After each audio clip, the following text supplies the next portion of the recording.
Comedy ಕಲಾವಿದರಾಗಿ ತೃಪ್ತಿ ಇದೆಯಾ ಚಿತ್ರ? ಯಾಕೆ ತೃಪ್ತಿ ಇಲ್ಲ? ತೃಪ್ತಿ ಅಂದ್ರೆ ಹೇಗಿಟ್ಟು ಮಾಡ್ತಾನೆ ಇರಲ್ಲ ನಾವು.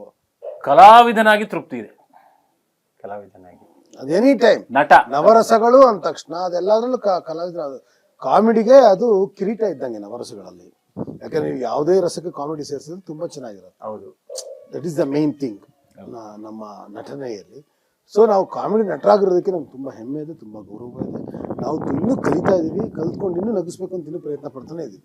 ಸಾಕಷ್ಟು ಕಲಾವಿದರ ಜೊತೆಯಲ್ಲಿ ನಟಿಸಿದ್ದೀರಾ. ತುಂಬಾ ತೃಪ್ತಿ ಕೊಟ್ಟಿರುವಂತಹ ಸಿನಿಮಾಗಳು, ತುಂಬಾ ತೃಪ್ತಿ ಕೊಟ್ಟಿರುವಂತಹ ತೆರೆ ಮೇಲಿನ ಜೋಡಿಗಳು ಯಾವುದು? ಶಿವ ಕೆರಪೇಟೆ ಅವರಿಗೆ.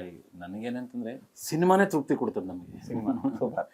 ನಾನು ಏನು ಗೊತ್ತಾ ಸತೀಶ್ ಅವರೇ, ನನಗೆ ನಟನೆ, ಸಿನಿಮಾ ರಂಗ, ಅಭಿನಯ ಇವುಗಳನ್ನ ಬಿಟ್ಟು ನಮಗೆ ಬೇರೆ ಏನೋ ಗೊತ್ತಿಲ್ಲ.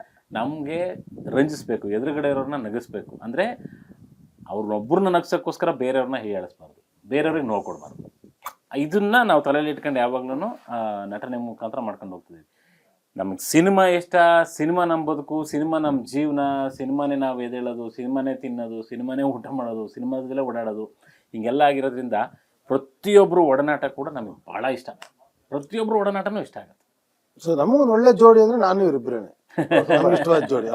ನಿಜವಾಗ್ಲೂ ಹೇಳ್ತಿರೋದು. ದೊಡ್ಡಣ್ಣ ಸಾಧು ಕೋಕಿಲ ಅವ್ರ ಬೇರೆ ತರ. ನನಗೆ ಇವ್ರ ಜೊತೆ ಆಕ್ಟ್ ಮಾಡಕ್ ತುಂಬಾ ಇಷ್ಟ. ಆಮೇಲೆ ನಮ್ ಜೋಡಿ ಆಕ್ಟ್ ಮಾಡತ್ತೆ, ಸ್ಕ್ರಿಪ್ಟ್ ತುಂಬಾ ಕೇಳುತ್ತೆ, ಇನ್ನೂ ಚೆನ್ನಾಗಿ ಬರೆಯಕ್ಕೆ ಮೂವ್ ಮಾಡತ್ತದು, ಇನ್ನು ಇನ್ವಾಲ್ವ್ ಆಗಕ್ಕೆ ಚೆನ್ನಾಗಿರುತ್ತೆ, ಇಂಪ್ರೂವೈಸೇಷನ್ ಮಾಡಕ್ ಚೆನ್ನಾಗಿರುತ್ತೆ. ಅಯೋಗ್ಯ 2 ರಿಲೀಸ್ ಆದ್ಮೇಲೆ ಬಹುಶಃ ಅದಾಗ್ಬೋದು ಅನ್ನೋ ಒಂದು ನಂಬಿಕೆ ಐತಿ. ಅಷ್ಟು ಚೆನ್ನಾಗಿದೆ. ಒಂದಿಬ್ರು ಕೇಳಿದ್ರೆ ಇವಾಗ ಜೋಡಿ ಮಾಡ್ಬೇಕು ಅನ್ಕೊಂಡಿದೀವಿ, ಮಾಡ್ತೀವಪ್ಪ. ಬರೀ ಅಯೋಗ್ಯ ಅಲ್ಲ, ಜೊತೆ ಕಾಂಬಿನೇಷನ್. ಈಗ ಅಯೋಗ್ಯ 2 ನಲ್ಲಿ ಒಂದು ಕಾಂಬಿನೇಷನ್ ಚೆನ್ನಾಗಿದೆ ಅನ್ನೋದನ್ನ ಕೇಳ್ಪಟ್ಟೇನೆ ನಮ್ಮ ಸಿನಿಮಾದಲ್ಲೂ ನಿಮ್ಮ ಮಾಡ್ಬೋದಾ ನೀವು ಅಂತ. ಮಾಡ್ಬೋದಾ ಅಂದ್ರೆ ಮಾಡ್ತೀವಿ ನಾವು. ಇದೊಳ್ಳೆ ಕಥೆ ಆಯ್ತಲ್ಲ, ಕರಿಯಣ, ಮಾಡೋಣ, ಹೇಳಿ ಮಾಡೋಣ, ಕೆಲಸ ಮಾಡಕ್ಕೇನಂತೆ ಜೊತೆಲಿ.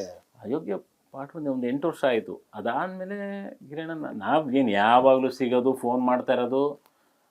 ನಂದೊಂದು ಏನಂದರೆ, ನಾನು ನಿಮ್ಗೂ ಎಷ್ಟು ವರ್ಷ ಆಗಿರ್ಬೋದು ಫೋನ್ ಮಾಡಿ, ನಾವು ಸಿಕ್ತಾಗ ಮಾತಾಡ್ತೀವಿ. ಬಟ್ ಅದೇ ಪ್ರೀತಿ ಇರುತ್ತೆ, ಅದೇ ಒಡನಾಟ, ಅದೇ ಸ್ನೇಹ ಇದ್ದೇ ಇರುತ್ತೆ.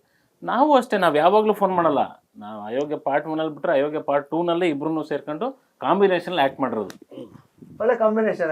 ಹೌದು, ಬೆಣ್ಣೆ ಮಟನ್ ಒಳ್ಳೆ ಕಾಂಬಿನೇಷನ್. ಮತ್ತೆ ಮಟನ್ಗೆ ಬೆಣ್ಣೆ ಬೇಕೇ ಬೇಕು, ಊಟಕ್ಕೂ ಬೆಣ್ಣೆ ಬೇಕೇ ಬೇಕು. ಅದು ಇವ್ರಿಗೆ ಇಲ್ಲಿಗೆ ಬಂದ್ಮೇಲೆ ಗೊತ್ತಾಗಿದ್ದು, ಇಲ್ಲಿ ತನಕ ಗೊತ್ತಾಗಿಲ್ಲ, ಮಂಡಿಗೆ ಬಂದ್ಮೇಲೆ ಗೊತ್ತಾಗಿರೋದು. ನಿಜವಾಗ್ಲೂ ಶಿವಣ್ಣ, ನನಗೆ ಆ ಕೋಳಿ ಸಾರಿಗೆ ಬೆಣ್ಣೆ ಹಾಕ್ತಾರೆ ಅಂತ ಕೇಳಿದ್ಮೇಲೆ ಹೌದಾ ಅಂತ ಅನ್ಸ್ಬಿಡ್ತು ನನಗೆ ಒಂದ್ಸಲ. ಸಂತೃಪ್ತಿ ವಿಷಯ ಹೇಳ್ಬಿಡ್ತೀನಿ ನಾನು.